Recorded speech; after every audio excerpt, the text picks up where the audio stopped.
Salut! Diagnostiquée par un psychotrauma que j'étais atteinte de stress post-traumatique. Je pourrais pas expliquer dans un bon terme scientifique ce qu'est exactement le stress post-traumatique.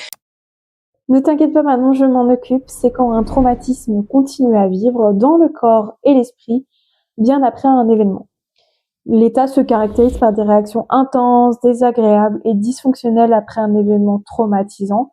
Il faut avoir été victime ou témoin d'une agression diarrhée, un accident ou d'une catastrophe, être exposé souvent à ce type de scène dans le cadre professionnel par exemple, apprendre qu'un proche a vécu un événement violent, trouver tout de suite ta psychotrauma ou tu as dû faire plusieurs étapes avant d'arriver à ça et qu'on te pose ce diagnostic. Non, ça s'est pas fait tout de suite. Il y a eu plusieurs symptômes avant que j'aille voir un psychotrauma, notamment beaucoup de dissociation. Donc, quand j'ai été voir ce psychotrauma, justement, il m'a dit que je faisais de la dépersonnalisation et de la déréalisation. Donc, en fait, c'est une façon du cerveau de se protéger après avoir vécu des traumatismes. Donc, la dépersonnalisation, ça va être...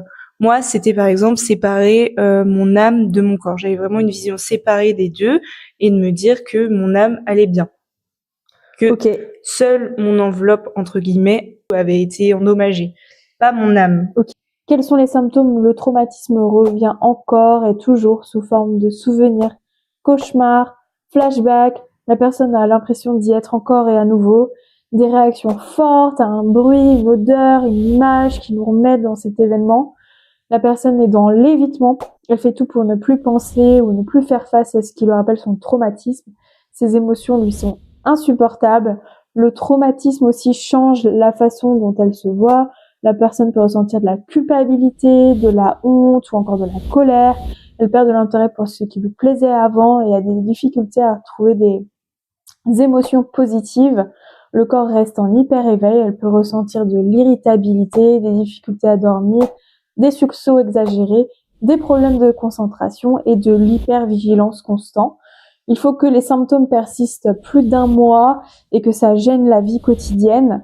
Les femmes sont statistiquement plus touchées que les hommes, malheureusement, mais elles font plus attention à leur santé mentale, donc à voir. Dans un miroir, je me reconnaissais plus. Ah ouais? J'avais vraiment tellement de dépersonnalisation que je n'arrivais plus à me reconnaître dans un miroir, où j'en pleurais parce que je ne reconnaissais pas mon visage. Ah ouais? Et la déréalisation, c'est vie défiler à travers une fenêtre, ou comme si t'étais au cinéma et que tu voyais toute ta vie se jouer devant toi, mais que tu n'y étais pas acteur ou actrice.